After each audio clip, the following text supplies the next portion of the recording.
இது Tamil one film channel. இந்த சேனலில் நம்ம வந்து புடலங்காய் வளர்க்கிறத பற்றி தான் இந்த பதிவில் வந்து பார்க்க போகிறோம்.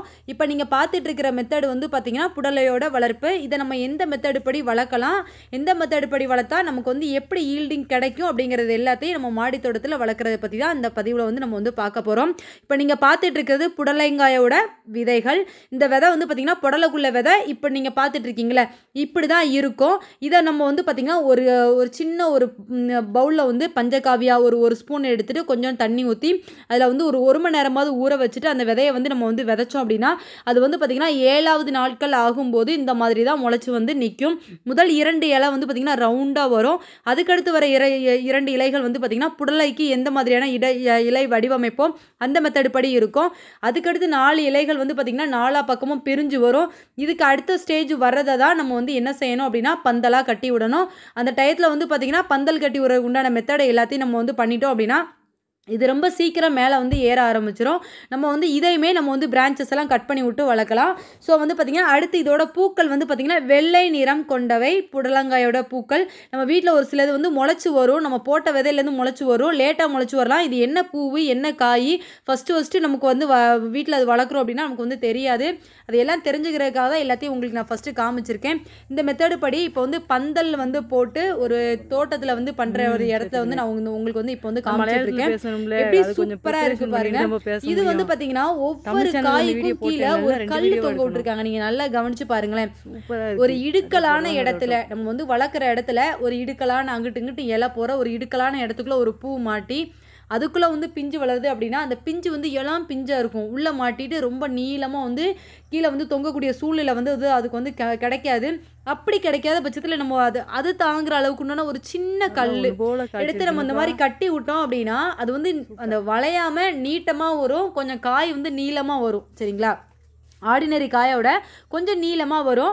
ஆனால் வந்து பார்த்திங்கன்னா சின்ன நம்ம வந்து ஒரு ஜான் காய் விதை வாங்கி போட்டு பெரிய காய் வந்து வரணும் அப்படின்னு களை தொங்க போட்டோன்னா வராது. நீட்ட காயில் மட்டும் அது வந்து வளையாமல் நெளிவு சுழிவு இல்லாமல் நீட்டமாக வரும். ஒரு சிலது நோய் பிஞ்சு அதில் வந்து பிஞ்சில் வந்து ஏதாவது பூச்சி தாக்கம் இருந்தாலும் அந்த மாதிரி வந்து சுருண்டு வரும். இடுக்கில் மாட்டிக்கிட்டாலும் எங்கேயாவது இக்கட்டான சூழ்நிலையில் உள்ளே வந்து மாட்டிக்கிடுச்சுனாலும் அப்படி வரும். அப்படி மாட்டுற பிஞ்சு வந்து நம்ம வந்து கரெக்டாக பார்த்து அந்த சின்ன கல் கட்டி விட்டோம்னா அந்த மாதிரி மெத்தட் படி சூப்பராக வளர்ந்து வரும். இதை வந்து நம்ம வந்து பிரான்ச்சை ஏன் கட் பண்ணி விடணும்னு வந்து சொல்கிறேன் அப்படின்னா அந்த 2 இலைகளாக வருது பார்த்தீங்களா, இந்த சைடு ஒரு இலை இந்த சைடு ஒரு இலை வந்துகிட்டே இருக்கும். அப்படி வர இலையில அந்த முன்னாடி போகிற பிரான்ச்சை கட் பண்ணி விடணும்னா அந்த 2 இலை வர இடத்துலேருந்து இன்னும் 2 பிரான்ச்சு வரும். அப்படி வரும்போது பூக்கள் வந்து அதிகமாக வந்து வைக்குது. இப்படி வர்றதுல வந்து பார்த்திங்கன்னா பெண் பூக்கள் வந்து அதிகமாக வந்து வருது. அதனால் வந்து பார்த்திங்கன்னா காய்கள் வந்து அதிகமாக கிடைக்குது.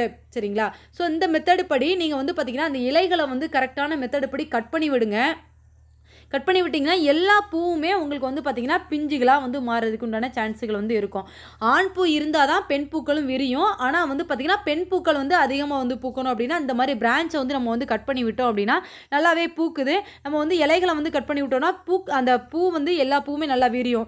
கரெக்டான மெத்தடு படி அந்த வந்து பார்த்திங்கன்னா பிஞ்சுகள் எல்லாமே நமக்கு உதிராமல் சூம்பி போகும். பார்த்திங்களா? ஒரு மாதிரி வாடின மாதிரி வெம்புன மாதிரி போகும். அதெல்லாம் இல்லாமல் இருக்கணும் அப்படின்னா அதுக்கு தேவையான அந்த டைமில் கரெக்டான 15 நாளைக்கு ஒரு தடவை நம்ம வந்து சத்துக்கள் வந்து கொடுத்துட்டே இருக்கணும். இப்போ உரங்கள் வந்து பார்த்திங்கன்னா பஞ்சகாவியா, மீன் அமிலம், மாட்டுச்சாணம், ஆட்டுச்சாணம் இது எல்லாம் மாற்றி கொடுக்கலாம். நம்ம வந்து வேர்ப்புழு தாக்காமல் இருக்கிறதுக்கு நம்ம வந்து ஃபஸ்ட்டு ஸ்டார்டிங்கில் நம்ம வந்து மண்ணை வந்து தயார் பண்ணும்போது வேப்ப புண்ணாக்கு போடலைன்னா ஒரே ஒரு ஸ்பூன் வந்து போடலாம். இந்த மெத்தடு படி இதை வந்து வளர்க்கலாம். பூ பூக்கிற டைம் ஆகும்போது நம்ம வந்து சூடான உரங்கள்னு சொல்லி அதிகமான இதை வந்து கொடுக்கக்கூடாது. அந்த மாதிரி டைமில் வந்து பார்த்திங்கன்னா நம்ம வந்து பார்த்திங்கன்னா இது இருக்குது பார்த்திங்களா, அது பேர் வந்து பெருங்காயப்பொடி, மஞ்சப்பொடி இது 2ஐயும் கலந்து நம்ம வந்து பெருங்காயம் நம்ம வந்து கட்டியாக வச்சோன்னா டெய்லி ஊற்றுற தண்ணியில் அதுக்கு வந்து கிடச்சிட்டே இருக்கும். அப்படிங்கும்போது எல்லா பூக்களுமே உதிராது. எல்லா பூக்களுமே இப்போ நீங்கள் பார்த்துட்ருக்கீங்க பார்த்திங்களா, இதே மாதிரி பிஞ்சுகள் வந்து நிறையவே விடுறதுக்கு உண்டான நமக்கு வந்து ஒரு ஸ்டெப்பு வந்து அதில் வந்து கிடைக்க ஆரம்பிச்சிடும்.